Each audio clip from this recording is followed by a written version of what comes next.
So ladies and gentlemen, welcome back to another video on the channel. And in this video, what you're about to watch is a 100-minute call recording from one of the Centurion agency community calls that we have each and every week. So we actually have multiple of these calls a week. Currently we have two, okay, every Monday and Wednesday. However, very, very soon, it's gonna go to one call every other day inside of the program. And as I say, what you're about to watch is one of those calls. One of those calls that we had, this one was a couple weeks ago, but this one in particular, we actually went through a bunch of different stuff. So for example, what you're about to watch is a entire breakdown of one of the students inside of the program.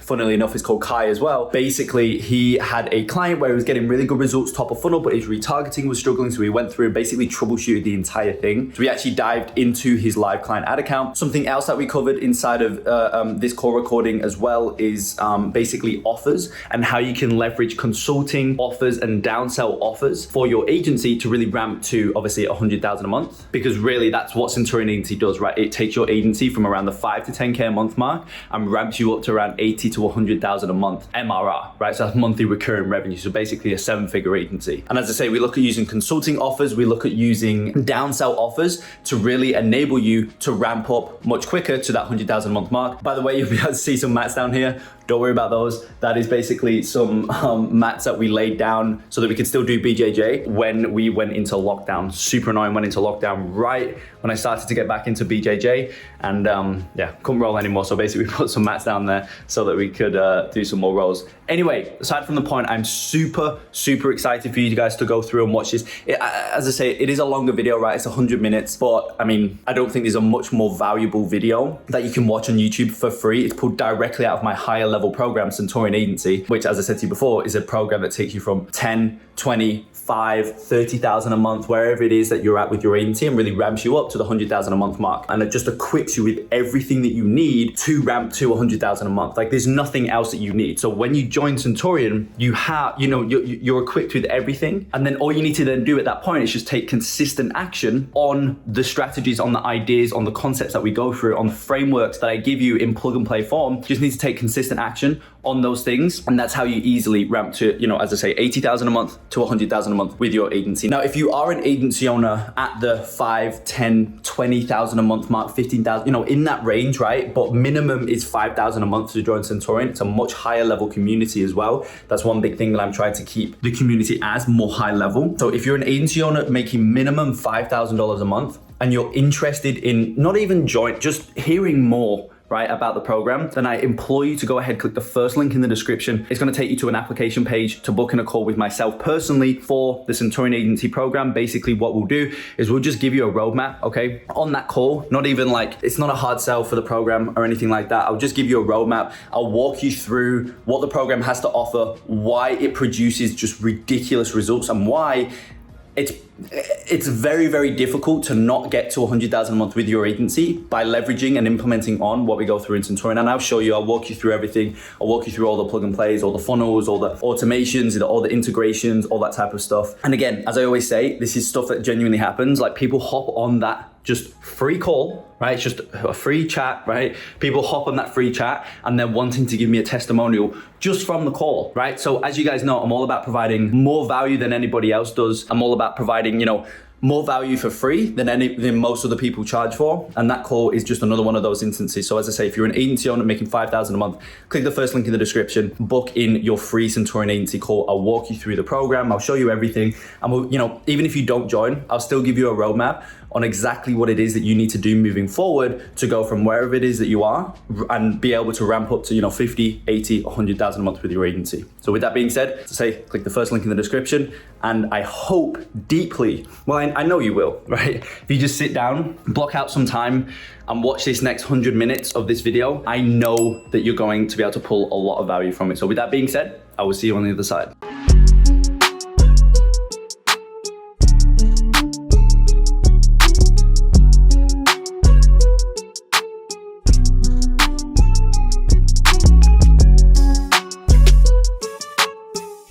All right, guys, how is everyone doing? Good day, Kai. Yeah. Just this is about chill. like we're both German, so we're very punctual, I guess. Yeah. Yeah. Wow. Yeah, I actually don't have any questions today. I just want to tell you that I almost watched through week 3, and this is fucking amazing. To be honest, I'm not gonna lie, you should double the price of this program. Yeah, I agree. That's a bold claim. What are your thoughts, Kai? Like, I mean, Yeah, for sure.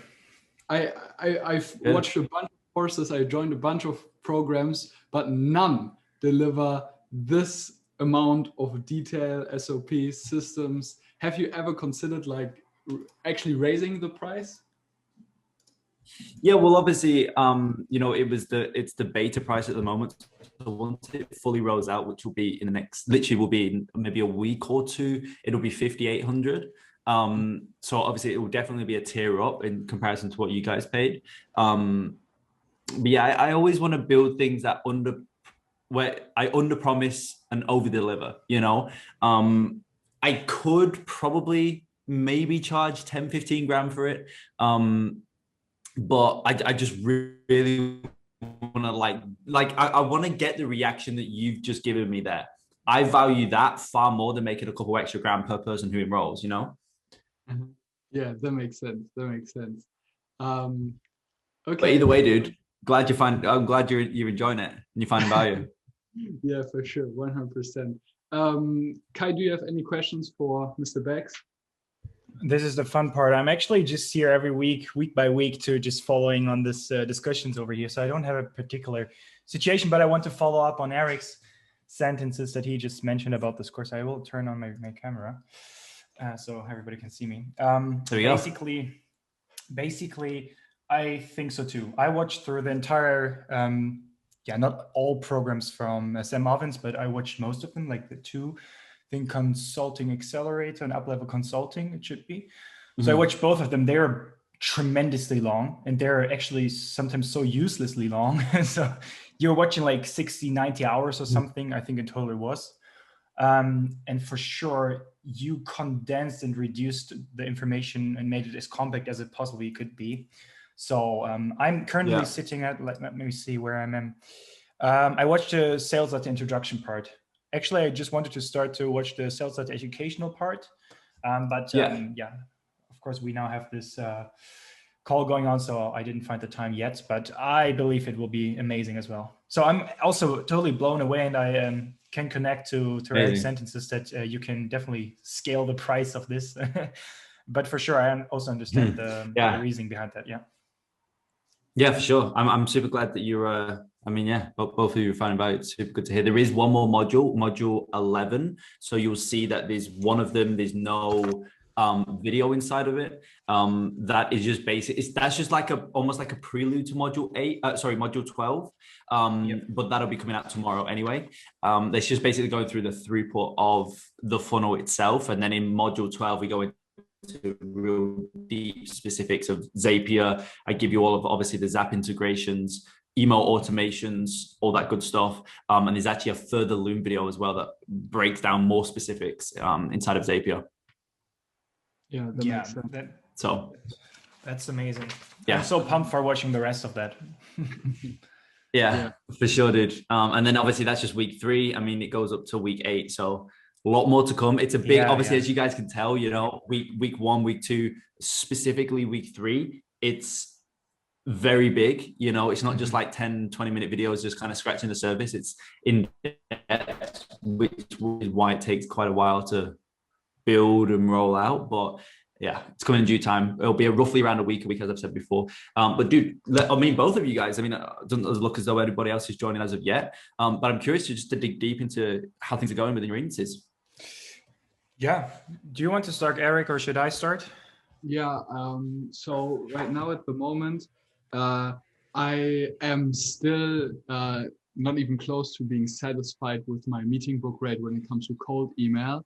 I don't know exactly what I'm doing wrong. I think my sequence is pretty decent. But what I want to ask you is, should I now just focus on building out my assets, really implementing everything that you teach in week 3? and then after my final exams, because I pretty much have to focus on my graduation right now anyways, and then afterwards restart and relaunch everything? Or would you just continue anyways, even though the meeting book rate is maybe 0.5%? Yeah, no, I would keep going. I wouldn't ever stop. I would do new iterations. I would, do new updates and whatnot, but I would never stop.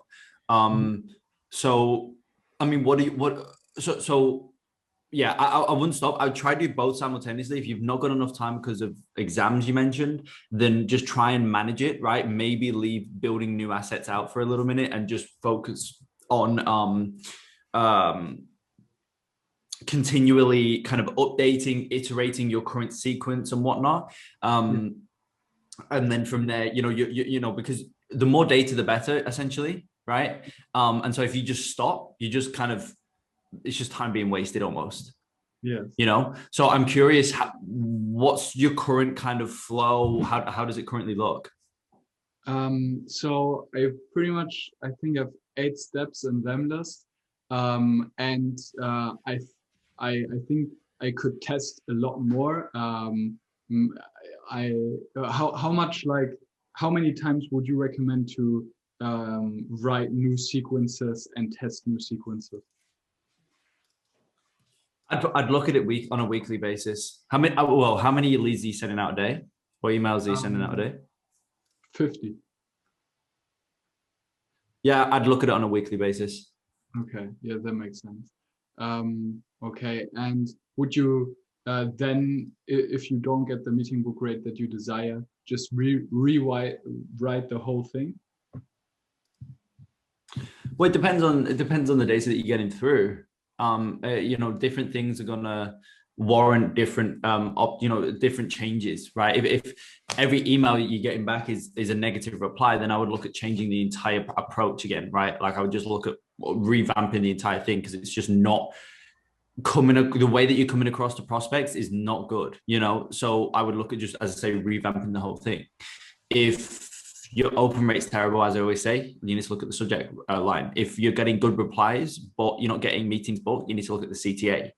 So different data is going to warrant a different, optimization, iteration, change overall. Okay, yeah, that makes sense. Right now, I am basically offering a Loom audit, and most replies, I'd say, are positive. But they basically say something along the lines of, hey, we are fine for now, maybe come back in a few months, or we are already working with an agency, or yeah, we are just not interested, but thank you for your message. Would you try to just pitch the Calendly link right away? So I do, but you can also ask questions as well, so you can spark conversations. That's something else that you can do. So, kind of the goal, the CTA of it, or whatever you want to call it, is just to spark a conversation. And then once it's a little bit more back and forth, then you can dig deeper by sending a Loom. You can ask a question, get a response from them, and then send them a Loom. Yeah, that makes sense. And then pitch the call in the Loom. Can you give or some you can or conversation starters? Yeah, so I mean, it's obviously going to be all based around the ad, so you can just ask leading questions in regards to how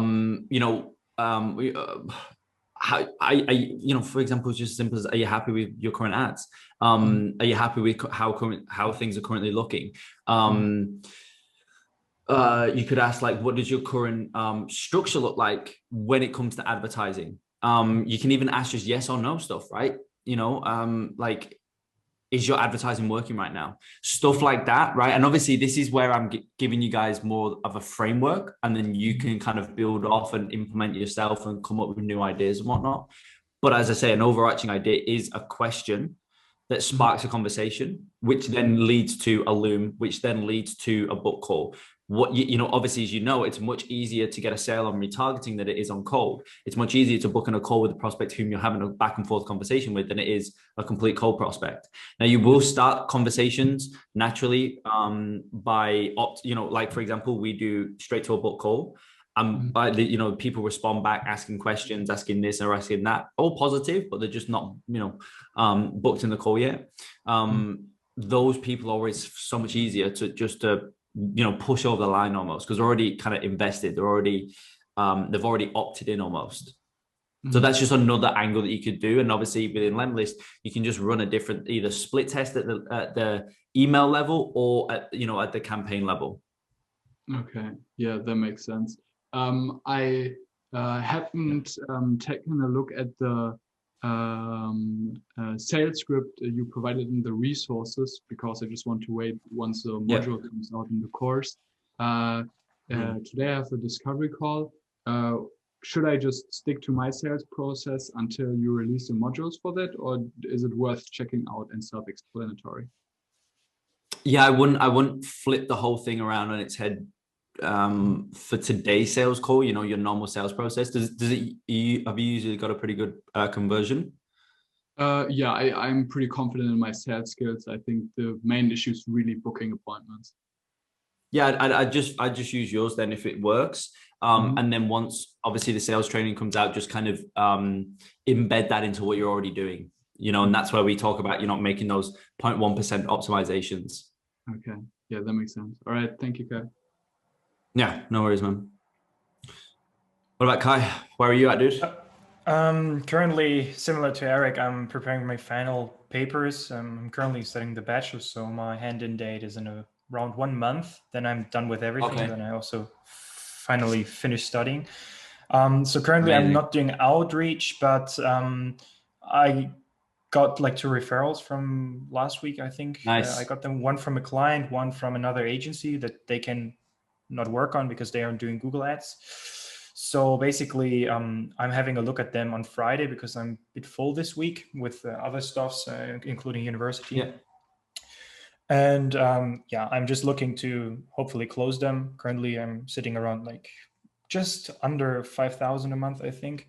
So yeah, but I do have another question. I think I already sent you a WhatsApp message concerning the dynamic product ads, because if I'm allowed to share my screen, I will briefly show what I'm currently having difficulties with. Let's see, Google Chrome. Yeah.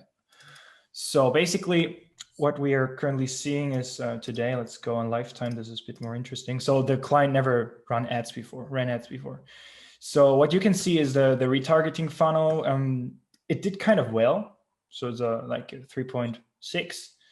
And the cold traffic always doesn't work, even though the client is already on market and also has the pixel installed for a bit more than a year and several hundred sales already.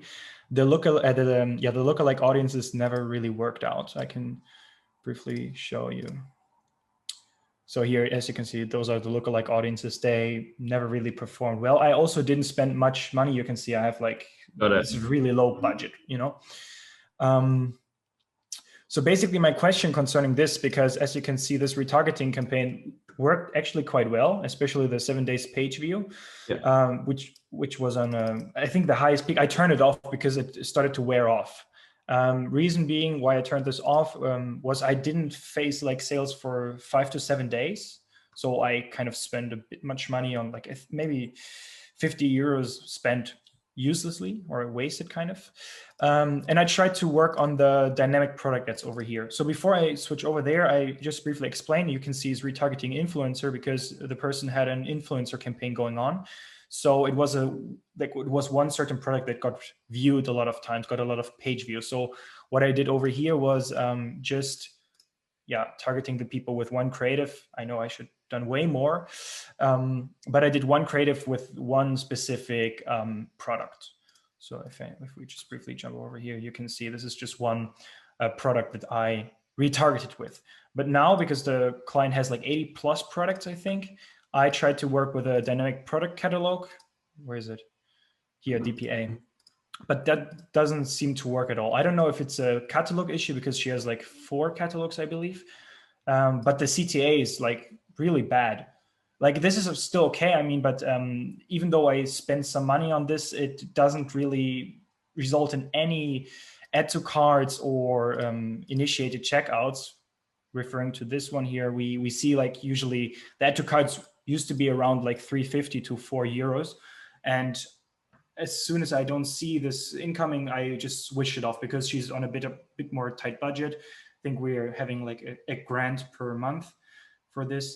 So I'm just currently testing this. Retargeting worked quite well. So she will have another retargeting this month where I can, of course, go the same scheme, which will be then profitable. But I want to figure out how I can do the retargeting part, because actually if we go to analytics, she's listed on Squarespace.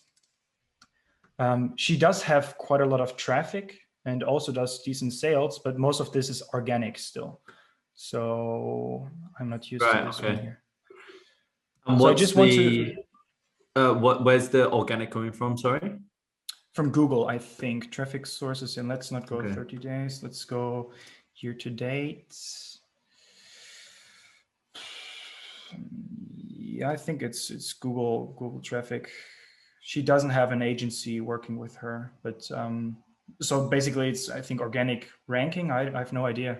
So she's actually selling on different marketplaces as well in her niche. So most probably people are searching for the brand's name and then come via organic search on the landing page. But my basic question was like, how can I address this retargeting thing? Because I have no clue what I'm doing wrong currently. Or last year I did a lot of DPAs and I never had an issue, but maybe because I didn't do it for so long, I cannot really remember what I did. Yeah, I mean, I don't think it's anything. I don't think it's anything technical per se, like anything like, oh no, you're doing the wrong headline or whatever. I mean, it's retargeting, so it's always, you know, offer based. It's always time based. It's always kind of just, you know, a no brainer, right? Just buy now kind of thing. So the copy is not always the most important. It's more just offer for retargeting and making sure that you're putting the right ad in front of the right segment and that you're speaking to the right person. For example, the way that we speak to somebody who's in like a 3-day purchase intent or a 7-day purchase intent is going to be tremendously different to how we speak to somebody who's like, you know, 90-day page view. You know what I mean? 90-day page view would probably fall more into middle of funnel. Now, with this brand, I wouldn't go that specific due to the lack of data. You can't really segment too much. But I mean, dude, there's little things that you can do, right? One little super quick, super little easy win that we sometimes do is on these, oh, you can't see my mouse, but on these creatives, right? On the DPA, we literally just put a border around them, right? Sometimes that can crush it. A border, yeah. Okay.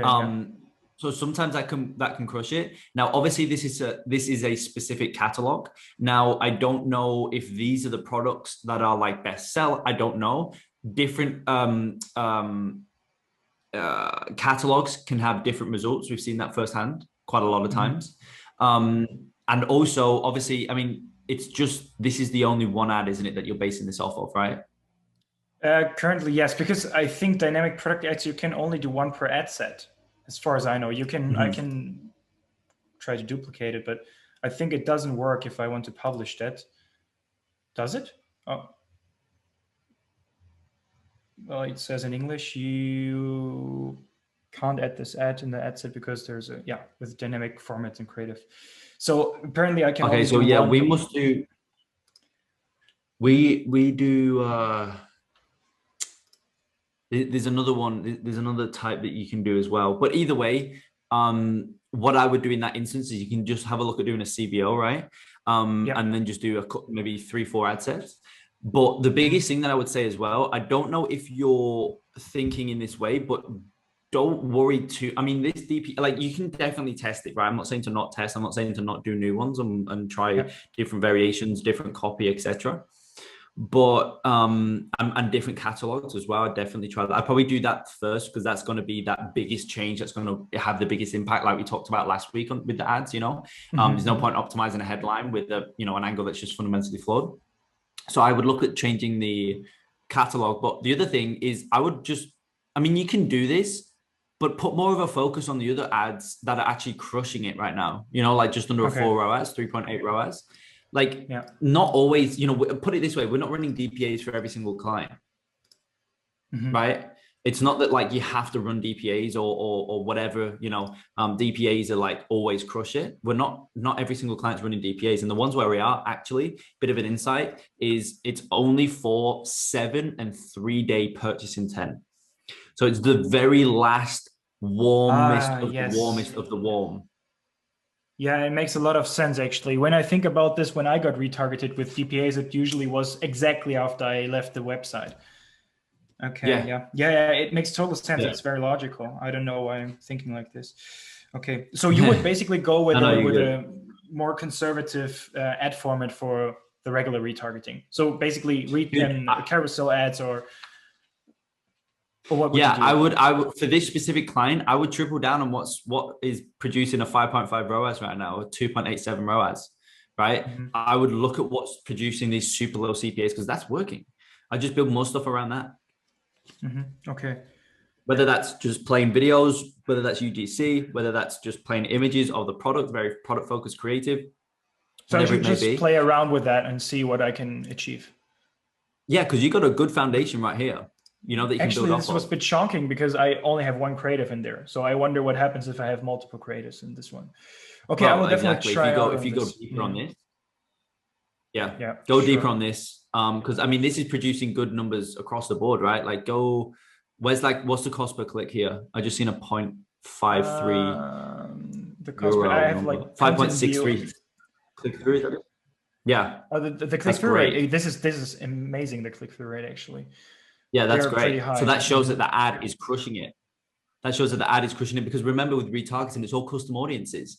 So it's not that like the audience per se is crushing it, right? Because it's a custom audience. You can't target anybody different other than those who have added to cart in the last 30 days or whatever it may be, right? You've got your different segments, but it's a retargeting audience. So really retargeting comes down to, yes, there's the idea, the factor that it's got to be the right people in the custom audience. So if you're injecting the wrong type of traffic top of funnel, then yes, retargeting is not going to work. But let's just assume that it's right, which it is here. It's just a set of people. So the only thing that's getting the results here is the ads. You know, whereas top of funnel, you've got like different people in different audiences, you've got different age ranges, you've got different custom audiences. It's just one group of people. So the thing that's getting, you know, why this ad set is doing better than this ad set, sorry, this ad is doing better than that ad, is literally because of the ad. And this shows you, this ad right here is showing you that it's crushing it. 5.63% click through, 0.53 clicks. Like that's wild. And then obviously a 5.1 ROAS, 5.2 ROAS. Yeah, as I said, this is like even a quite broad. You have to imagine the influencer was around the 11th, so I was quite late because I think I got on board on the 15th, so I was a bit late. If we just let's say take the first whatnot days, then it was even higher. Yeah. So it really decreased, as you can see. Then we went down to 3 point something, and I got a bit frustrated because those results are kind of good, but the rest is not that decent.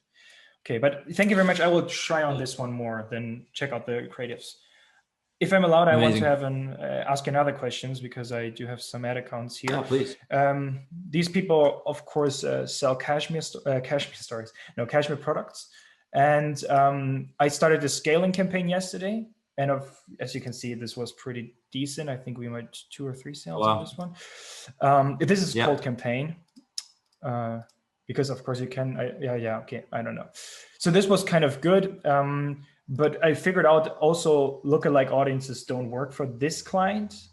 Am I right? Yes, this was like only, let's say the single targets that seemed to work.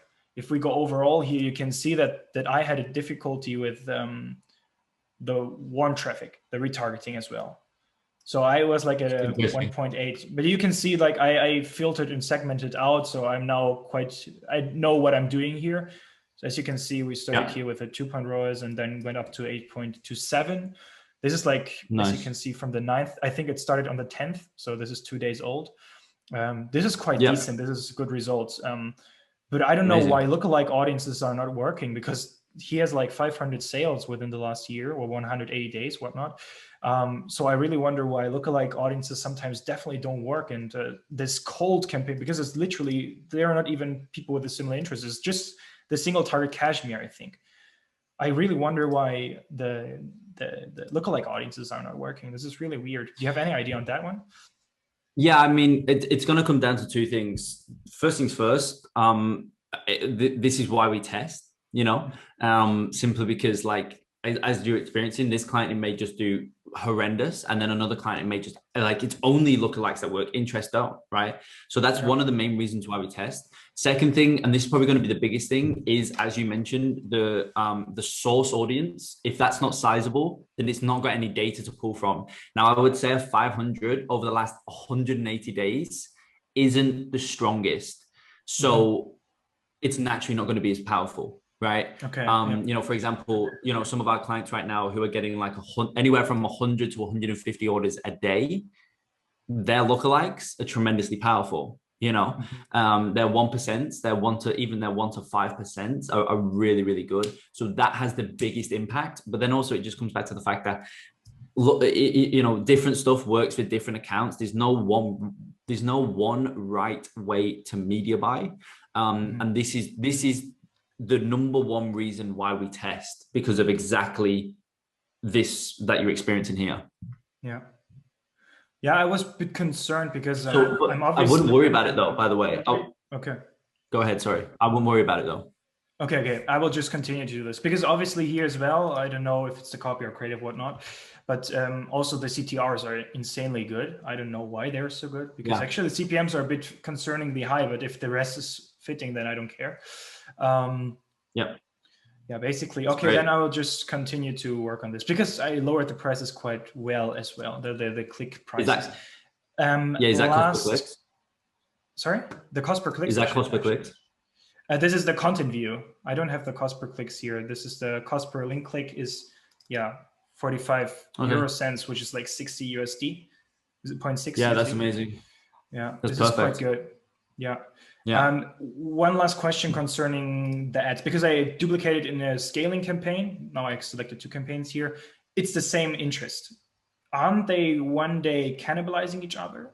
Or am I not bidding against myself? Or should I just let it go as long as the ROAS doesn't drop? Yeah, so I mean, first things first, how much are you spending? I should take a look. I have no idea. Maybe in total, let's see what we spent yesterday overall. Well, just on those two, on those 2 ad sets. Those 2 ad sets, I should take a look. Well, really little, like $50 a day. Right. So 24 and 15. Yeah. So you don't need to worry about that whatsoever. Yeah. Okay. Don't worry. Like, dude, the amount of like how big the marketplace truly is, right? And how many people are running ads to that same audience is ridiculous. You having 2 ad sets each is not going to impact anything in comparison, as well as the fact that they're only at 24 euro and 15 euro. Don't worry about it. And also, as you said, the most important thing is that they're getting results. If they're getting results, who cares? Okay. Yeah, great. Okay, then I will proceed. What do you think? I intended to wait until tomorrow in order to scale this a bit more. Can I just adjust the budget, or should I duplicate it? Like vertically, what do you recommend? If you adjust the budget, just do 20%. If you want to go quicker than 20%, then just duplicate it. Okay. Yep. That's kind of like the rule of thumb. I kind of sometimes fried up the ad sets because I was like, oh, let's double the budget. Okay, good. Great. Thank you very much. I think I will let other people go. Yeah. Awesome, dude. So yeah, everybody else is who has just joined. Just go ahead, unmute yourself. As always, you guys are able to unmute yourself. And so any questions, any issues or whatever, we can just go through them. Hey, what's going on, Kai? How are you, man? Yeah, I'm doing great. So I have a question. I watched the foundational car video. I really enjoyed that one. So obviously in order to fill out the spreadsheet, we need to do like that market research or whatnot. I have a couple sales recordings that I'm going to go back and watch to kind of like fill this out, but I feel like I need to jump on more calls. So I was wondering, aside, or number one, when I'm jumping on these like intro discovery calls, what kind of questions do you think I could ask specifically in order to find the information for the foundational car?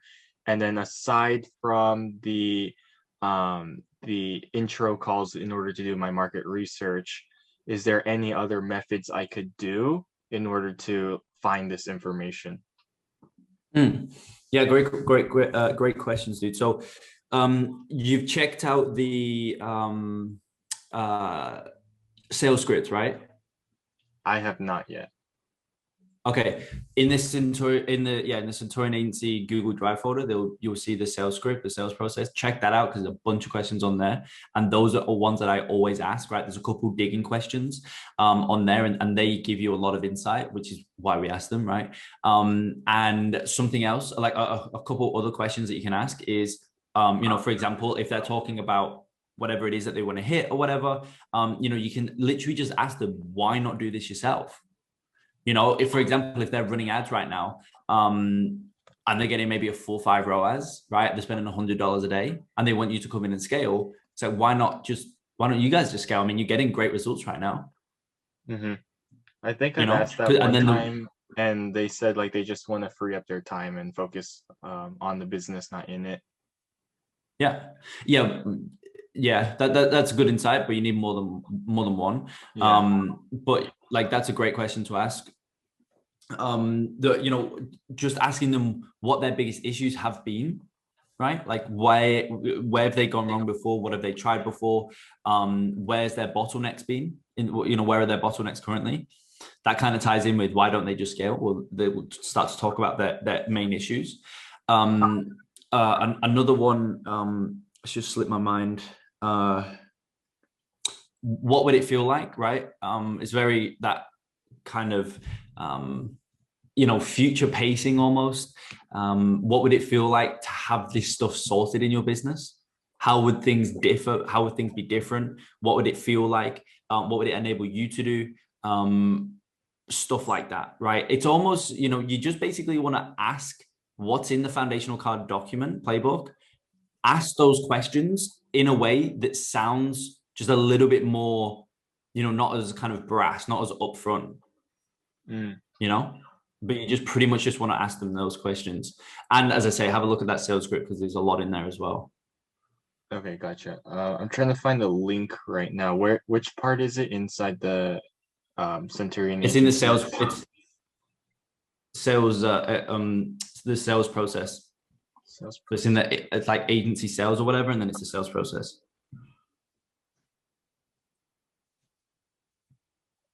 In the Google Drive. Yeah, I'm trying to find the Google Drive right now. All right. But yeah, as I say, just check that out because there's a lot in there. And the other thing as well is you can have stuff in your onboarding as well.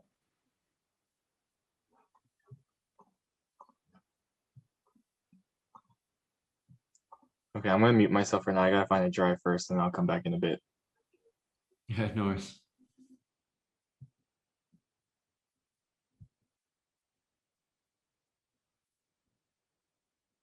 I think the drive folder, isn't it under the first video in the not Quantum Leap, I'm sorry, in the Centurion agency? Isn't it in there under the video? Yes. There was a link. Yeah.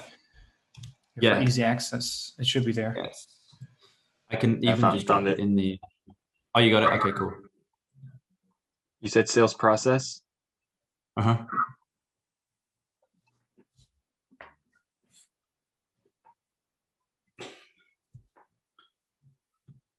You got it? Mm-hmm. So I'm looking through right now. So small talk, identifying the treatment, and then the sales process. Yeah. So all those questions that dig obviously about their current situation, right? I'm just pulling it up here as well. And then there's a couple there as well that ask a little bit more or touch a little bit more on the emotional side. For example, what's the main reason you jumped on this call today? Like, just that alone gives you so much insight, right? There's a reason that they got on the call with you, you know? And so if you can figure out what that main reason is, and if you can find a correlation between all prospects who are, if you can find a correlation between all prospects who you hop on a call with, that there's this kind of one main reason why people hop on the call with you, guess what you can then do? You can start to leverage that in your assets, and really push on whatever that thing is, right? To then motivate more people to get on the call with you. Okay, gotcha. Whenever I'm asking that question, sometimes because of my outreach, they're like, whenever I ask, so what motivated you to jump on the call with me today? They say, well, I mean, you kind of made me want to jump on because like you told me to or whatever. Like they kind of like, say like they're like, I don't know, like they basically tell me like I convinced them to jump on, so they just want to hear what I have to say, but they don't really know why, like what I do. How could I kind of reword that so I can find that information? I don't know if that made sense or not. Well, really, all that is as I've said in there, identify their biggest problem, right? And it may tie in with, or it may slightly tie in with future position 3. So have a look at future position 3, right? Question 3. Awesome. So what do you feel as though the biggest obstacle is right now that's stopping you from achieving that goal, X per month goal of yours, right? Because just before that, you say, so you're currently at X per month right now, correct? And obviously you pull that information from their application. So in the application, they say they're at 50 months. You go, so you're currently at 50K, roughly around 50K a month right now, right? And they're like, yeah, or whatever. And you go, okay, awesome. So within the next 12 months, what's kind of your 12-month goal? Where are you wanting to ramp that to? We're wanting to ramp about to around 200K a month. Okay, cool. So what do you feel as though right now is the biggest obstacle that's stopping you from achieving that 200K per month goal?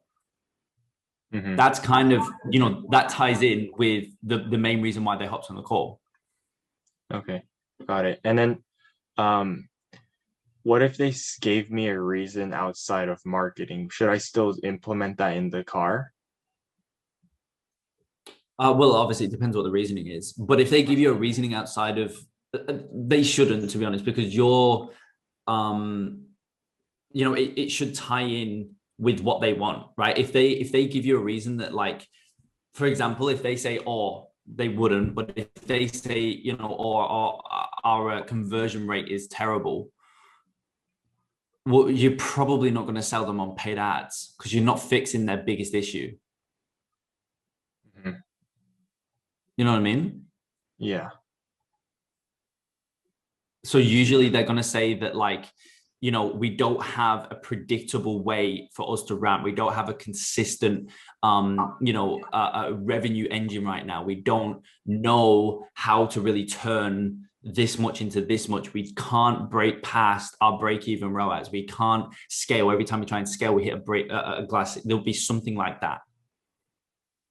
Mm-hmm. And also, especially if you have that pre-sales funnel set up that we go through and building out in week 3, if you have that pre-sales funnel set up, like, it's not that they'll get on a call thinking that you're going to be helping them with their biggest problem. That is, right, like I say, website conversion or whatever, Yeah. It's just right now, the way I'm booking the calls is like being very vague on like the DMs, kind of getting them curious what I exactly do. So whenever I jump on, they don't have a clue what I do. Basically, all they know is like I can help them increase sales. Yeah, that's cool though. I mean, if you just start asking these questions, it'll still be in line. Okay, gotcha. Yeah, I'll go ahead and take a look at the process. But do you have any suggestions outside of like the intro calls to do market research? Well, I mean, another real powerful thing to do is actually just look at industry ads, what's going on in the industry, being in Facebook groups with people, right? That's what these e-commerce brands are posting inside of Facebook groups is on their minds. This is, these are their issues. So being in Facebook groups, being in close proximity with them online is super powerful because you can just literally see what's on their mind.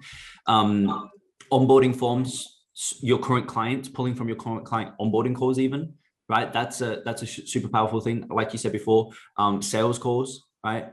Going back and rewatching through all of your call recordings, having a look at what, responses you're getting as well, and jotting them down, right? From your outbound prospecting or whatever it may be.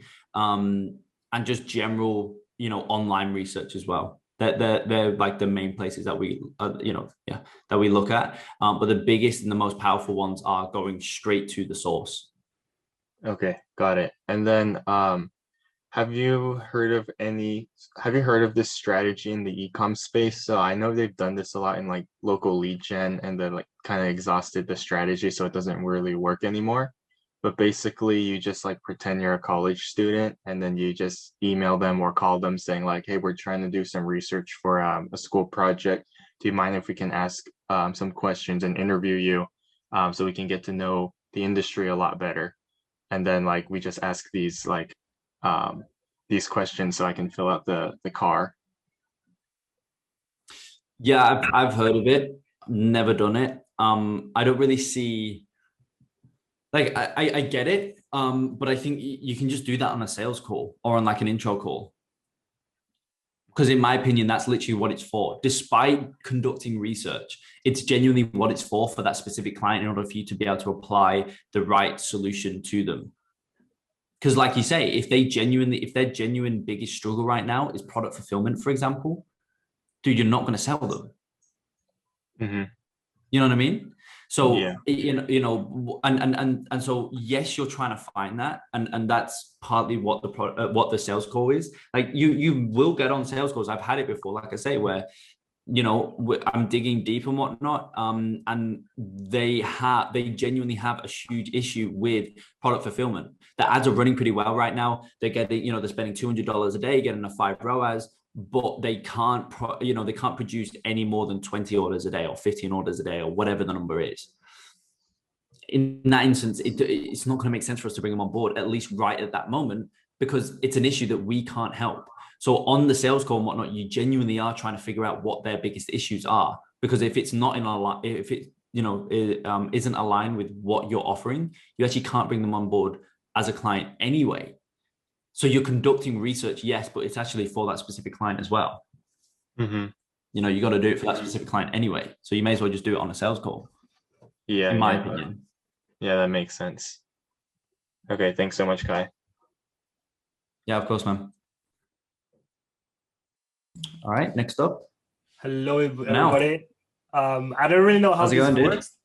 I'm doing great. Just had lunch, so doing great. How are you? Good, dude. Good.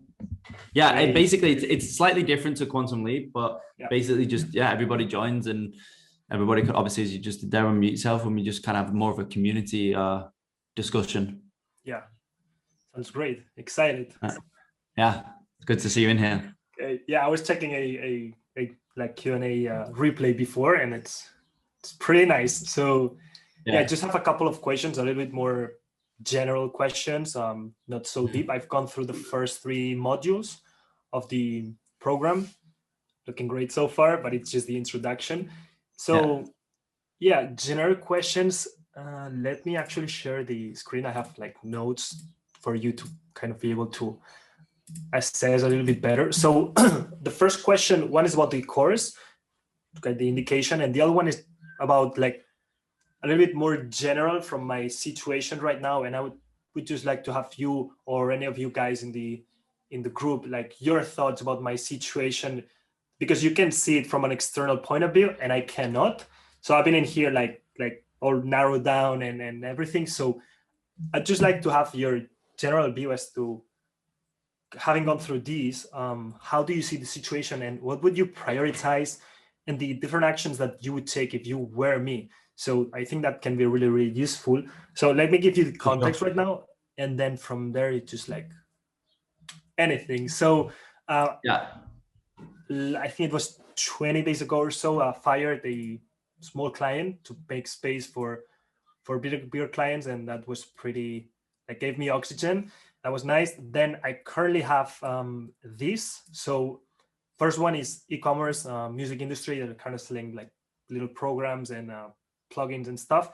It's going great, and I have fixed plus commission, not so big, but it's great. Then info product sales call funnel. This is fixed at 1K. It's that German client, pretty easy client. Then info product webinar funnel. It's a small budget. Here I just have pure percentage. It's 10%, small budget, not really great. But again, easy client, not too much effort.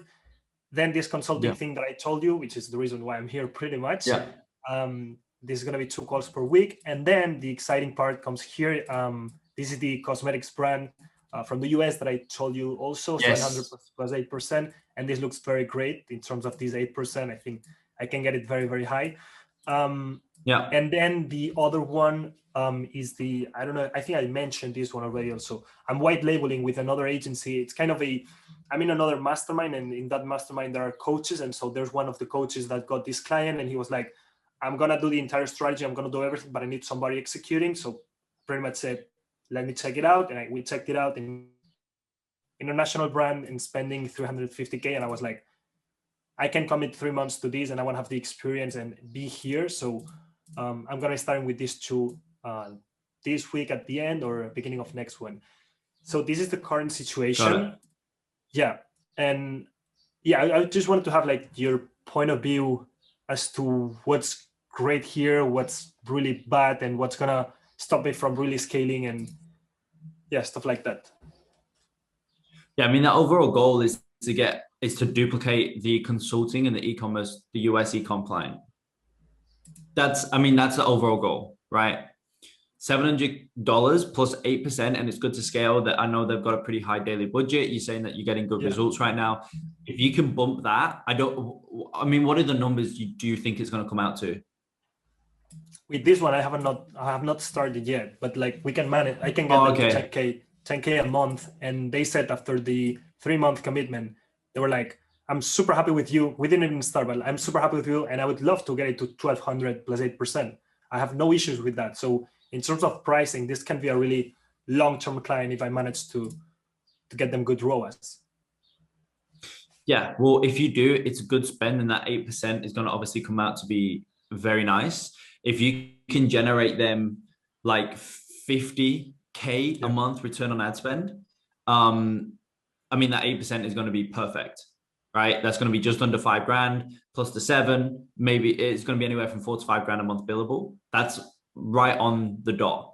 So the ultimate goal here is to duplicate those types of clients and the consulting packages as well. If you can do a 10K consulting package like once every 2 months, that's an extra $5,000 a month pure cash. If you can do it maybe once a month and actually streamline the service once you've really kind of nailed down the consulting process, then you can start to streamline it so that you can actually sell one a month, and it's not stacking up, right? The calls and whatnot, right? That's obviously the offer and scaling the offer or making it scalable. Obviously just getting more of those $700 plus 8% clients, or those caliber of clients, right? The other things right now, the other clients that aren't as big, I don't think it's too much of an issue for you right now, because like you said, they're not that much input. If they're not that much input, I don't see the point in dropping them. Yeah. Right. Yeah. If they're not really, if there was one who was super small, it's like $1,000 a month, and it was, zapping your time, like I would maybe guess that's Fired Small Info Product client was like, that's perfect. But if they're not taking up time, there's no point dropping them. It's just cash each month that you're getting for like maybe 1-2 hours, whatever it is. I don't know. But like I say, I don't see an issue with that. The last one there, that's completely up to you. Jesus Christ. Yeah, I know. The last one there is completely up to you. I get the experience side of it. That's okay. I know that that's not going to obviously be a reoccurring thing. So that's completely fine. No. Well, it could be like it's the deal that they have. It's for me, like they closed at 2. I don't know why they closed that little, but they closed at 2K first 3 months, 4K next 3 months. And then from there, it's the same as the last 3 months. So it's 4K plus 5% of ROAS. And so at that point, and I still get half of the ROAS percentage. So at that point, if I had the 6 months patience and we get them great results, it's like, could be a 10K client. For the first 3 months, it's 2K flat a month.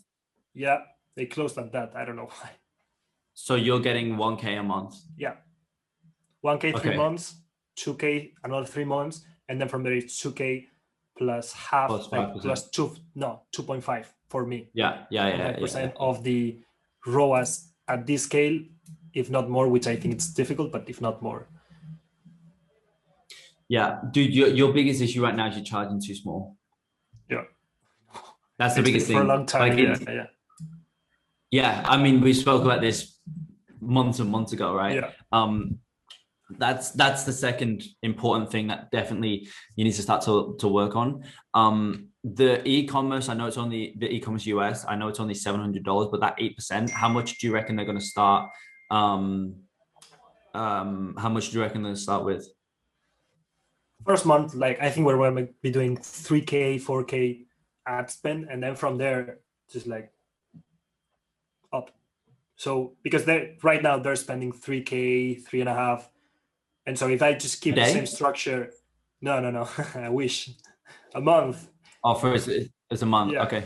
So for the first month, it's going to be smaller, but because they're only doing retargeting and retargeting warm, and it's like this small budget because the agency was not risking the prospecting side of it to not get the ROAS down, but I'm going to risk it. So if I implement prospecting, which should be like 60 to 70% of the budget, like I can get it to 5K if we see things are going the right way. So I have pretty much freedom, and it's a client that has not been really like developed in terms of Facebook ads. It has not been like taken advantage of.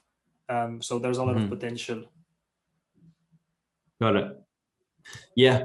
Well, it's just getting clients on board for a bigger billable. That's kind of your main thing right now. From that current situation section, getting bigger billables. The one thing though that you've killed in the last week or two is that 10K consulting deal for sure. That's amazing. Yeah. That's perfect. Yeah. That was like pure oxygen. Yeah, that's exactly where you want to be. I sent you the DM and I'm like, send the calendar link. yeah. That's exactly where you want to be. That's perfect. Yeah. Good.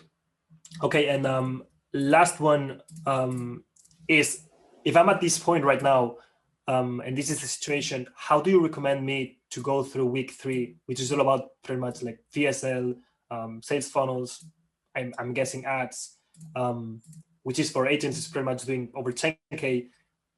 How do you recommend me to go about week 3?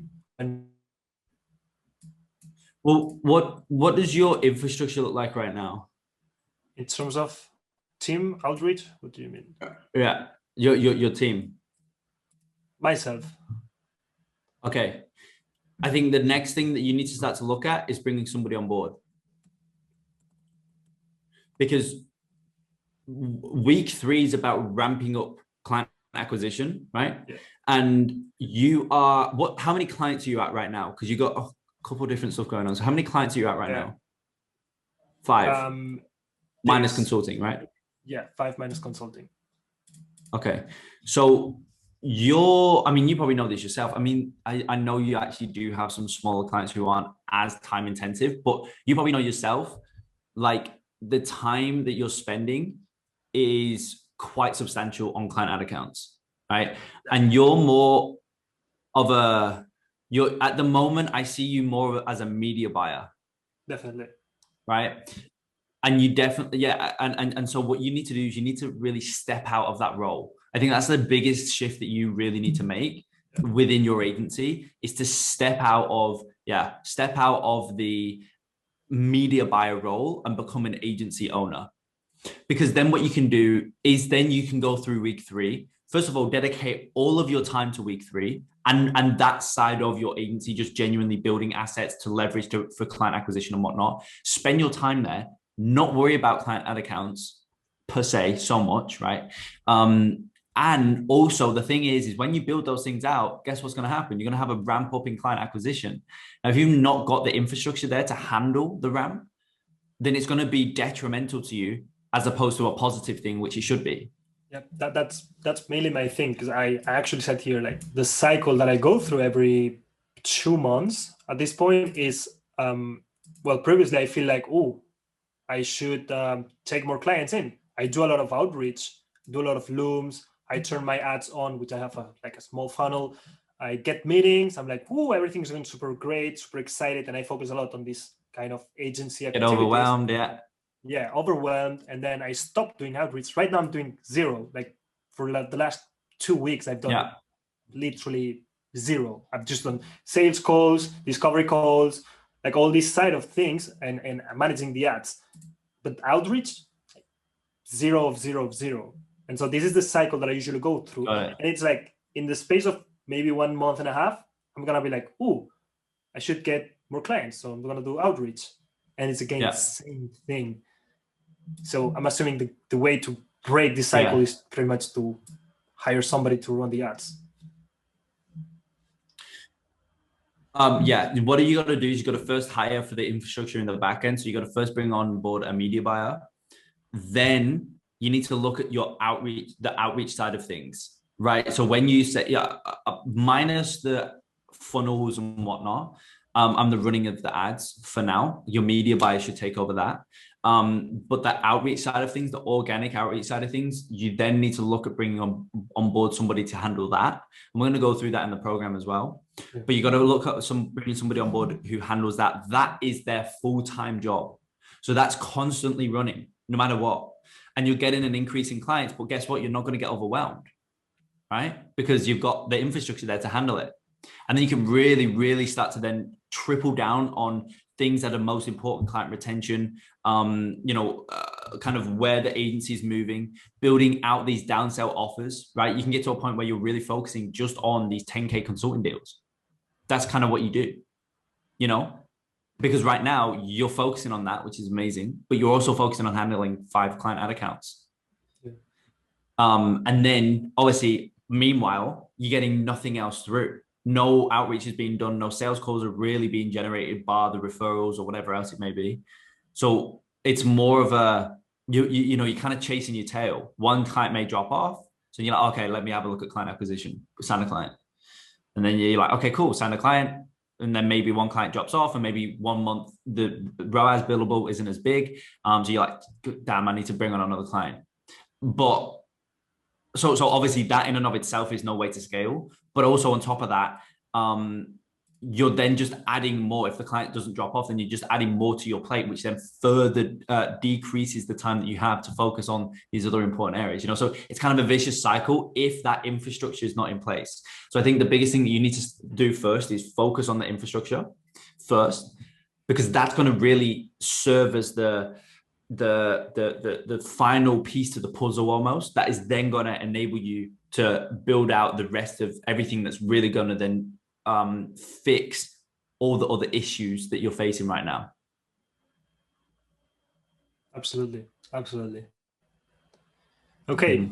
Kind of me, myself managing the ads for like 2 and something years. It's kind of scary right now to hire. It's scary. Kind of get rid of it. It's scary. Another noticeable student who did this recently, didn't have a media buy, was Lachlan inside of the program.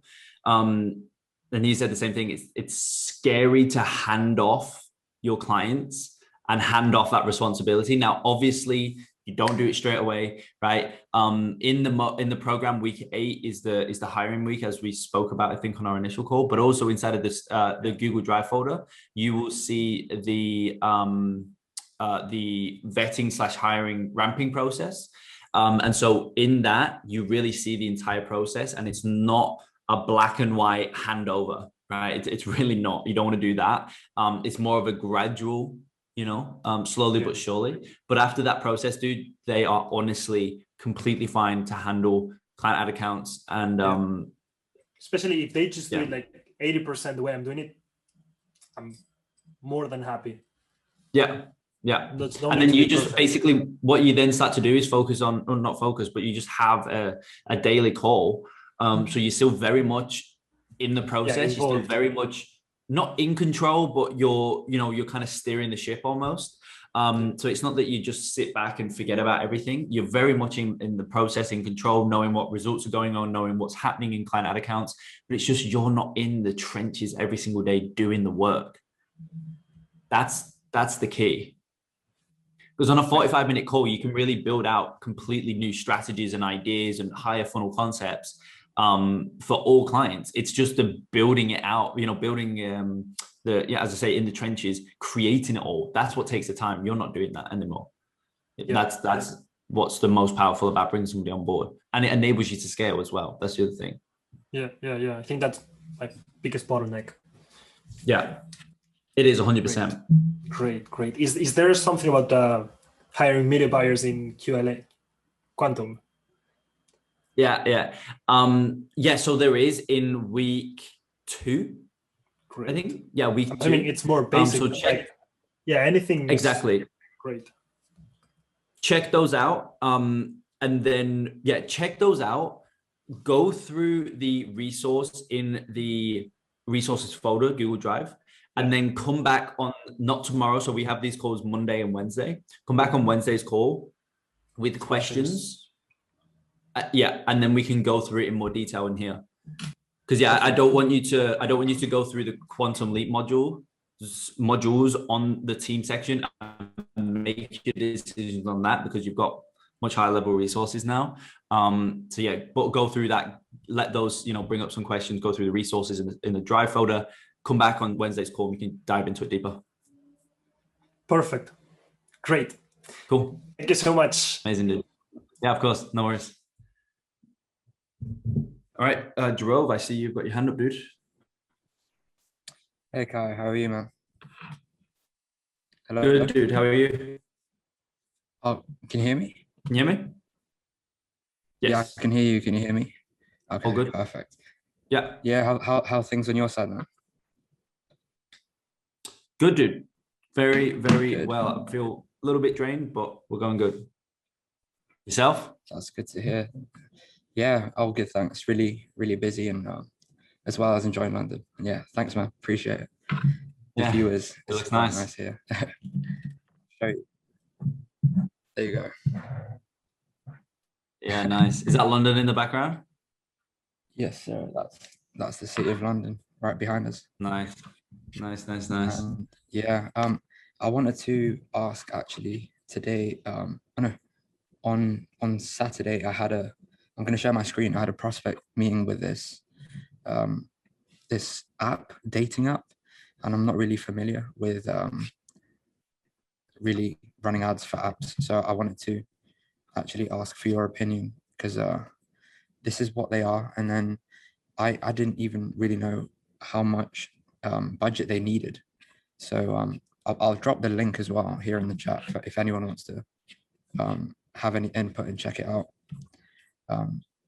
But anyways, their whole concept is they set the dates for you. So by answering these really deep questions, and they even put the links to the other dating apps here, like Tinder, Bumble, Hinge, and Dill Mill, because their whole premise is building meaningful connections. So I guess that's their USP. And then their price is £60, and for membership, lifetime membership. And it is, they said they had like 6,500 users already. So I don't know if they're lying or not, but that's what they said on the phone call. And I'm going to be honest, the website's not even looking good. And I don't really know. Well, with regards to the ad spend, I said 2 to 3K, just because I was thinking of just like that's how e-com works, right? So that's what I said. And then he said at the end of the meeting, if you could follow up with an email and tell me like all the details, like how much ad spend we need, and like the quote as well, because I told him it's a tailored quote depending on what the budget is and what they're doing, because at the moment they're spending 6 to 7K on Google ads, Pinterest ads, and TikTok ads. So they really want to dive into Facebook ads. They don't know what to do. And I told them I'll get back to you after I speak to my team. And they're expecting a follow-up meeting this Friday. And I'm just going to email him like my case studies today and stuff like that. So I just wanted to ask for your opinion with regards to running the ads for the apps. Yeah, so it's something that we've not done. We've not got any clients for apps or anything. I know this is the client that we were speaking about on the last call. So I mean, how's that current 67K going? I know it's not on Facebook, but how's it going? Yeah, they said that their cost per acquisition was like £2.40, something like that. So yeah, £60 that's purchase. what they said. Yeah, that's what they said. Okay. Yeah. Okay. Well, yeah. Well, that's amazing. I don't. Yeah. It's, yeah. I mean, dude, if that's legit, I mean, I don't. How come you keep saying that's what you know? If they're telling the truth, do you think they're not? I think they're bullshitting, if I'm being honest. Really? Like, because their Instagram, I'll show you right now. Look at it. It's 5 followers. That's Okay. their Instagram. Like, so he's trying to tell me they've got 6,000 members, but their Instagram's like this, and they don't even have 10. They have 5 Instagram followers. Yeah.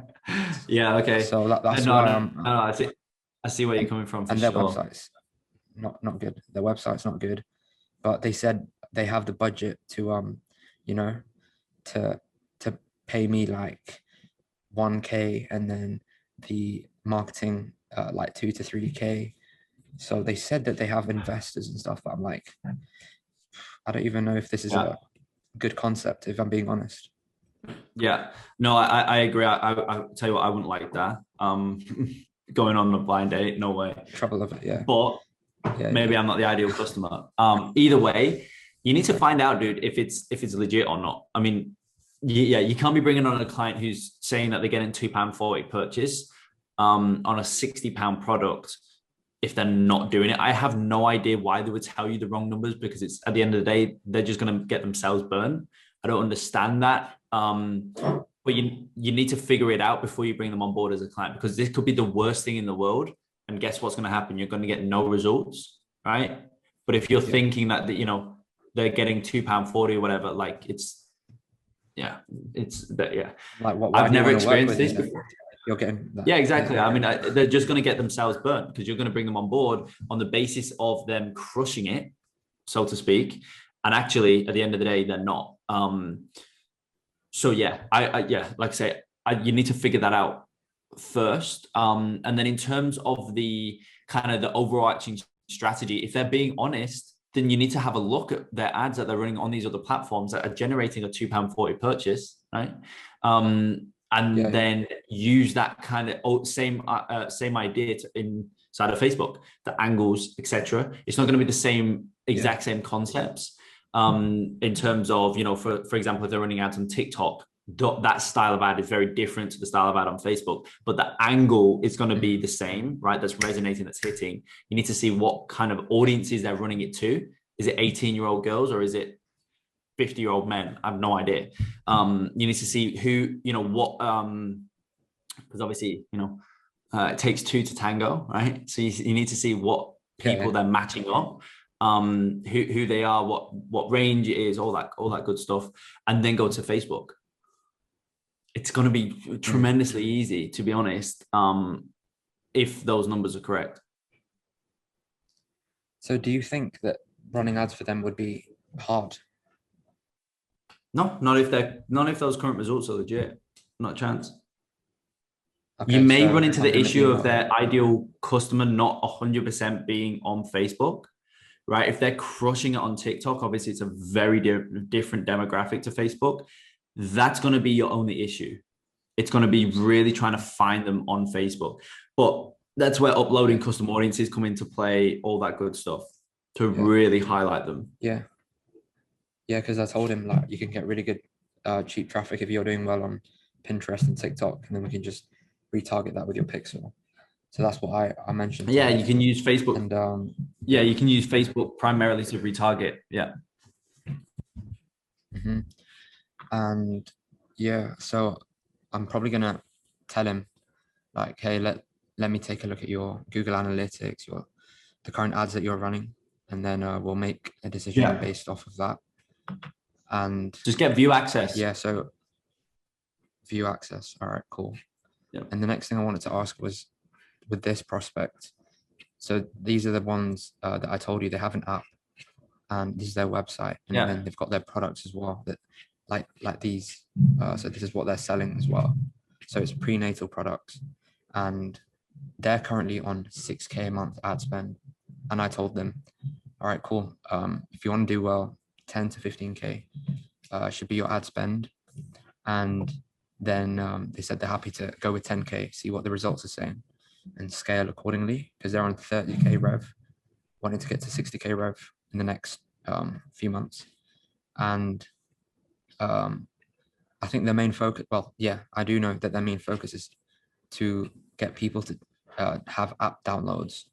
So this is pretty much a certain client that I will be bringing on board within the next few weeks, like probably a week or two.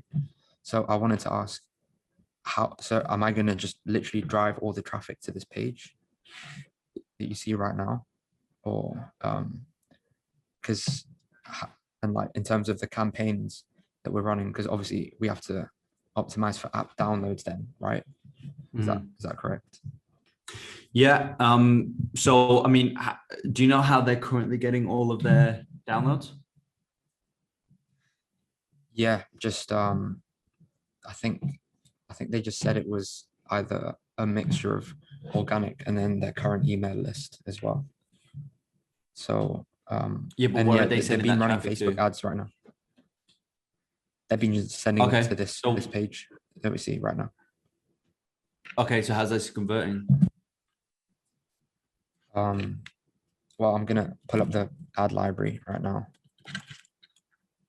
and yeah, I'll show you, because I don't think the ROAS is great. Do you know the conversion? The actual ads. Yeah, you need to know the conversion rate of that page. View access. Yeah, of that page. They said it was like, it was quite low. I need to get the specific number again, but I need to follow up and get all the specific metrics. But I'll show you that right now. I think, yeah, that's definitely an issue. What I want you to do, man, is go into the Google Drive folder, right? The resource folder. Yeah. And check out the sales process in there and look at the questions that we ask, right? And on sales calls, take note of all of those questions so that you know all of these questions. You know what I mean? Like, you know everything. Yeah. You need to know the answers to these those questions, but they just didn't have it on hand at that time in the call, because I was speaking to the digital marketing manager, not the owner. And she said that's why on the follow-up call, when she'll have those answers, because I actually did ask, like, what's your AOV conversion rate? And she said, I'm afraid I don't have that on hand. I'll have to get back to you on our follow-up call. So if anyone actually did. Okay. Well, if anyone knows those numbers, it should be the flipping digital marketing manager. Yeah, and I did exactly. That's why more so than the owner. Looking for help. The owner shouldn't know. Yeah. Should be them. But okay. Either way, yeah. That's true. So yeah, these are obviously the current ads. But I mean, this doesn't. Yeah. I mean, yeah, the horrific ads. Do you know how they're running? Exactly. How they're converting?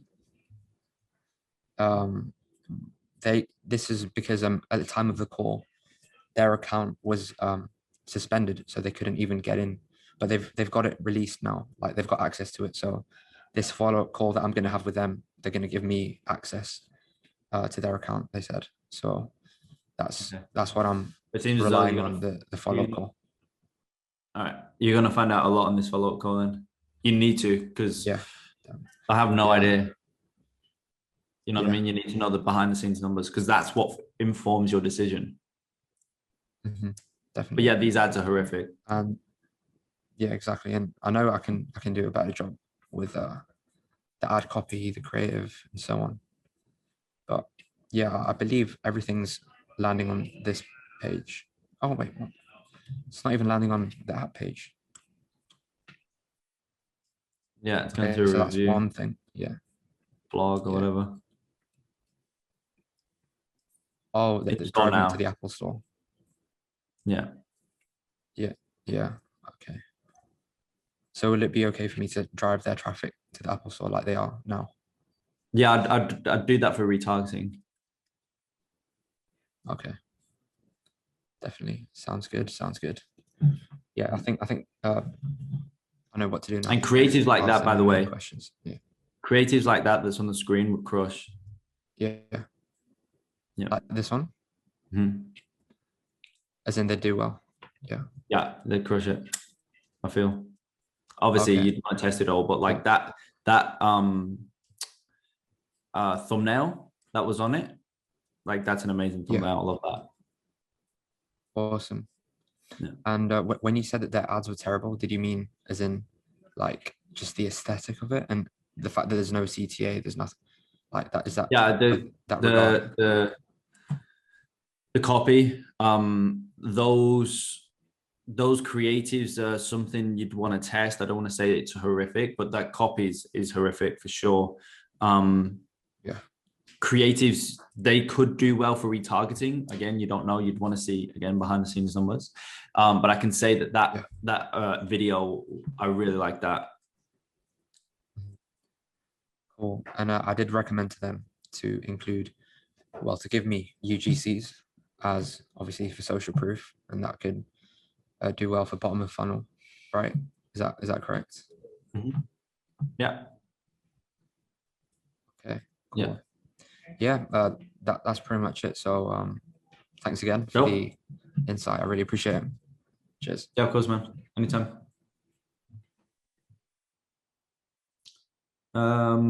Joseph, looks as though you're up next, dude. Adida can go first. I think I saw his hand raised. Okay, cool. Yeah. Adi. Thanks, Joseph. That's really kind of you. Hi, Guy, and I hope everybody else is doing great today. So I just have a quick question. I'm not going to take a lot of your time. So I went through the week 3, a couple of modules in the week 3, really like the foundational car. And it basically got me thinking in terms of if you're reaching out to, each and every prospect out there, which are of course going to be in different stages of their business, in terms of scaling. And we're using a similar message for all of them. It's not going to really resonate well. So we then sort of, like we are now planning to focus on just one set of e-commerce stores. So for example, stores that are still in their initial stages of growth, but we don't want to pick up a brand that don't have any product market fit, any proof of basically a proof that the product is picking, right? So what we understood as any brand above $5,000 in monthly revenue is $5,000, $10,000, or $20,000 is what we have seen work the best for us, because even with the clients we have right now, the biggest account that we have is somebody that they were already doing fine before us. They already had sales coming in, but we then came in and basically just completely blew it out the park for them with the Facebook ad. And the other two clients that we have, they are more like startups, as in they didn't had a lot of sales, and we're still struggling with their accounts, right? So like we are getting like profitable results, but it's nothing close to what we have with the bigger account. So what my question is, basically, we only have so much data when we are doing the lead generation process, right? So if, let's say, we are just trying to go after, let's say, brands that have $5,000 or $10,000 in revenue, there's not a lot of platforms out there which I, personally could find that gives us those insights. What kind of sort of filters would you probably, look at when you're, qualifying the leads? That's the first question. So are you going to look at the number of ads they're doing? For example, less than 15 ads, 10 ads, and things of that nature? And of course, on that note, we are planning to sort of completely do away with the brands that are not running any ads, because we don't want to be reaching out to them. And that is what my thinking is, at least. And apart from that, do you look at the website rank criteria? So for example, if a brand has 1 million to 5 million or 10 million, somewhere in that range, the website rank, is that something you look at? Basically, are there any things that we can control in terms of lead filters to make sure we're reaching out to the right leads? Yeah, so we don't look at the website rank or anything like that. So you're talking more specifically for brands at like anywhere from 5 to 15 a month, right? Yeah, exactly. When you cut, yeah. So you can't really look at proof of concept from a monthly MRR standpoint or an MRR standpoint. It's like, what else can you use, right? Got it. So with, with that, obviously it does kind of limit you in some aspect, but I mean, the biggest things still apply. Website conversion rate still applies. If a brand's pulling in like 10 grand a month, it's not big numbers, but the website conversion rate will still be, it will still represent the process or the sales process's effectiveness, right? Even though it's only 10 grand a month, it's not as much, but it will still kind of give you a bit of an insight. So that's super, super important again, right? Current structure, so how they're generating that 6, 7, 8 grand a month, 10 grand a month, whatever it is, you need to dig deep into what they're currently doing to get those numbers. If it's ads, dig deep into the ads. If it's organic, dig deep into the organic, right? On Instagram, what are they doing on Instagram? How are they getting eyes on those posts? What are they doing, right? Dig deep into that, because that'll show you again, that'll give you again a further insight into the product market fit. How much is this product resonating with their ideal customers and whatnot? Because obviously, again, at scale, running ads, I mean, that's a huge part of it. So that they're the biggest things that I would focus on. Really, the only thing that differs for smaller brands is the fact that you can't really look at proof of concept as much because it's not there. But that might not be because the product's not good. That might just be because they've only started 3 months ago.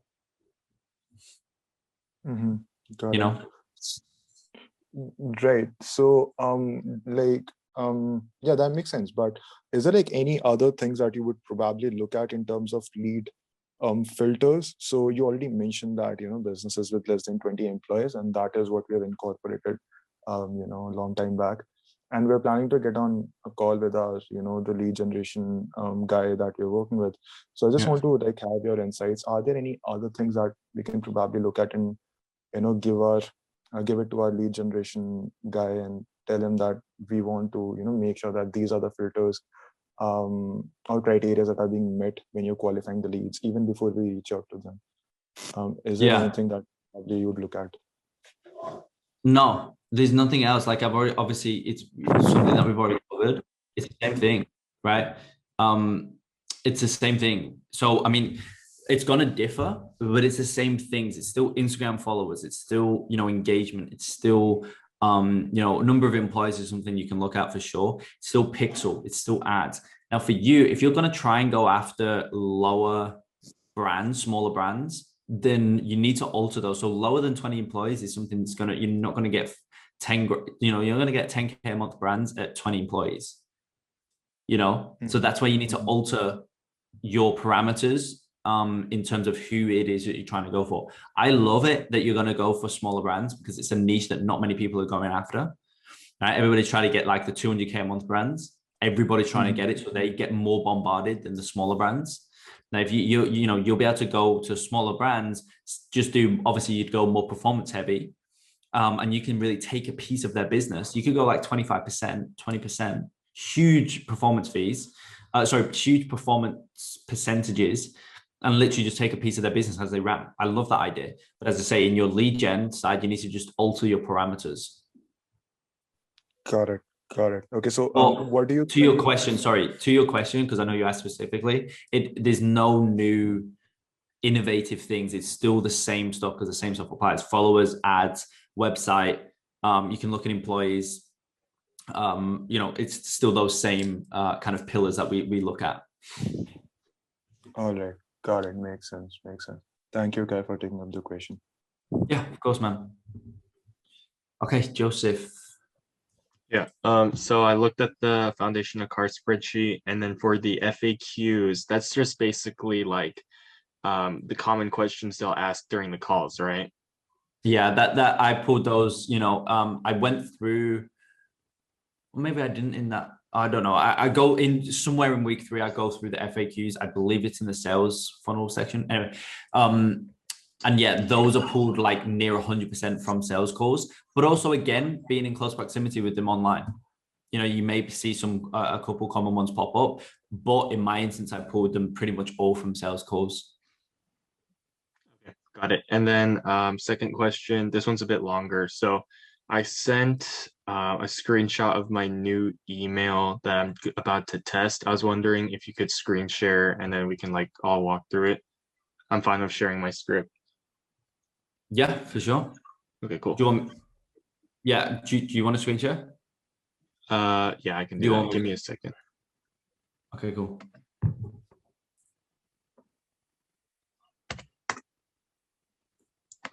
And then also for the rest of the group, I don't know if you guys seen the personalized video and photo option that Lemlist has. But one of my friends, he's in Quantum Leap, he's doing Lemlist, but his click-through rate's 20%. And like he's booking like a lot of meetings off of it because of the personalized photo and video. So I think this is something like you guys should look into as well. But let me pull it up right now. That's dope. Okay. Screen share. Okay, can y'all see my screen? Yeah. Okay, cool. So basically like you add in the photo and then you like add in this rectangle thing, which just basically uses, it pulls up their website using the email domain. Yeah. So like, let's say like Joseph@gymshark.com, like the Gymshark domain, like it would pop up the website right here. So they also have that for video as well. It's like kind of similar, like basically it's a screenshot of your video, but it has their logo and their name on it and everything, which is really dope. And that's the second thing I'm going to test later. Once I have the VSL, I'm going to be like, hey, I made a video for you, and then they'll click on the link and they'll go to that VSL. So that's my next strategy I'm about to do. But right now, this is what I wrote so far. So I was wondering if you could take a look at it, Kai. Okay, so just quickly, what's this based off of? Is this a brand new thing? Is this an optimized previous email that worked? What? Brand new, completely scratch. Yeah. Okay, reason I take because I'm sure you're looking to grow, and I know you get solicited daily from annoying. Don't give me short and sweet. Site, yeah, I'd like to share my disclosure with you as well as get to know your brand better on a quick 10-minute call. I mean, the first thing that I would say is just scroll up a little bit more again. I'm reaching out today. Yeah, so I mean, they have no idea what you do at that point, right? By the point that you pitch the first call, they have no idea what you do. You know what I mean? Gotcha. Yeah. So it's like, obviously but like reading that, like, what do you do? Gotcha. I'm sure you're looking to grow, so like, yeah, it's got something to do with growing, but like, and then obviously, yeah, you must go into it here. So, and once I get to know domain, do you think I should restructure it, put this near the top first? Yeah. So once I get to know domain name better and if mutually beneficial, I'll guarantee to add an extra 100K per month under 90 days. Yeah. So I would restructure that. And because I'm sure you've had bad results in the past with the agency, I'll give you your money back and pay you $1,000 for wasting your time if we don't make that happen. Yeah, so I would put that nearer the top, right? Nearer the top, and then scroll back up to the image. I would put that I would put that nearer to the top, and then as soon as you say I'll pay you $1,000 for wasting your time or whatever, then go into say. And by the way, because I don't want to come off like another one of those agencies, I took some time to look at your ads as well as your site. And I'd love to share those discoveries as well as show you how we can guarantee an extra 100K per month in under 90 days with you on a quick 10-minute call. So just restructure it in that way slightly. because this claim is, and then you can literally go straight into that bit, right? Guarantee guarantee it, pitch the call, like I just said, and then you can say, because this claim is bold, here's a link to our case study page where tons of owners who've been burned in the past have gotten 6 to 7 figure results after working with us. It's unfortunate how a lot of agencies don't like, it's unfortunate how a lot of agencies don't know their shit and take advantage of smart owners like yourself. Got it. Okay. But I hope one bad restaurant experience doesn't prevent you from trying another restaurant. I like that. Nice little ending there. You can schedule a call here. Yeah, I would just restructure it like we mentioned, but I don't think there's anything flawed in the email. I think it's just structured in a slightly ineffective way. Because as I say, by the time you pitch the first call, they have no idea what you do, Gotcha. Yeah. Okay, so aside from restructuring this, put that near the top, everything else looks good. Yeah, I think so. It's definitely on the longer side, but I would get some data behind it. Okay, got it. And then obviously I'm trying to push them to the funnel. So do you think this email, it makes them want to click onto the link or not really? What are your thoughts? Yeah, I mean, as I say, if you restructure it and then ask for the call, that'll definitely increase your click-through rates without a doubt. And then what was the second CTA there? The case studies, right? Yeah. So obviously I'm trying to either push them to the scheduler page or the case study page. Obviously I'd probably want them to go in here more rather than here. Or actually, no, I would want them here, but that's not realistic because most people are going to check the results first. So I think 9 times out of 10, they'll click here first. Yeah, if they're going to click, they'll click there. So maybe you could, because this claim is bold, here's a link to our case study page with tons of bonus who've been burnt in the past. So you can maybe restructure that and tie it more in with your guarantee, right? To make the guarantee stand out more and to show black and white that you're actually backing up, providing proof to the guarantee. You know what I mean? Whereas that currently doesn't do that too much. But yeah, that's really all I would say. And just a simple restructuring. Okay, so add in like the guarantee, tie it in with the case studies, basically. Well, obviously you're gonna restructure it. Like we said before, I really like that. And then you could basically go into saying, and I know it's a bold claim, but here's a couple of our other clients where we guarantee them an extra 100K a month, and just look at the results. So, just look at the results here. So, something like that, where you kind of directly tie it back in with the guarantee. So the idea is that you make the guarantee. The idea is that you make the bold claim, you back up the bold claim with proof, with results, and then you guarantee those results. That's kind of the idea. Okay, so but with this one here, it's a little bit more vague, so I should be more specific. Okay. Exactly. That's what I'm trying to get at. Yeah. Okay, that makes sense. Okay, cool. Yeah, I'll go ahead and rewrite this email, and then yeah, awesome. Perfect. Amazing, dude. All right, Manel has dropped out. Okay, yeah. Yeah, who else? Anybody else got any questions, comments, queries, anything like that?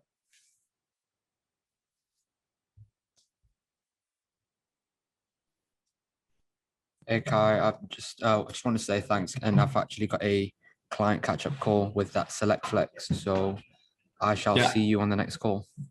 Amazing, dude. We'll speak soon. All the best, man. Take care. Likewise. Bye-bye. Likewise. Joseph has hopped off as well. Anybody else who's left got any questions? Yes, Ronnie, how you doing, man? I'm doing good. Just came off my first call with my new meter bar, so it's good. Nice. How did it go? No, it went good. Just went through SOPs and company culture, so it was good. Amazing. Also, you move forward with the. Yeah, so it was our first call after hiring. It was like third or fourth call. Yeah. Got it. Amazing. Yeah. Was So it just the basically- one that we were speaking about? No, it was actually a new one. This is, Nice. but yeah, because Nice. the old one was a good fit, like culturally, but I would say, just was something iffy about him. I don't know. Yeah. So This is what I was it- saying to you about not feeling married to him. yeah, exactly. You know? Yeah. And it's Amazing. like the one now, she has had experience like scaling past 35K a month, and just Perfect. really knows what she's doing and shares my vision in terms of the larger market formula just approach. So that's good. But yeah, basically what I was wondering about was I saw the week 3 about the foundation of the car, and I'm wondering about like what is your research?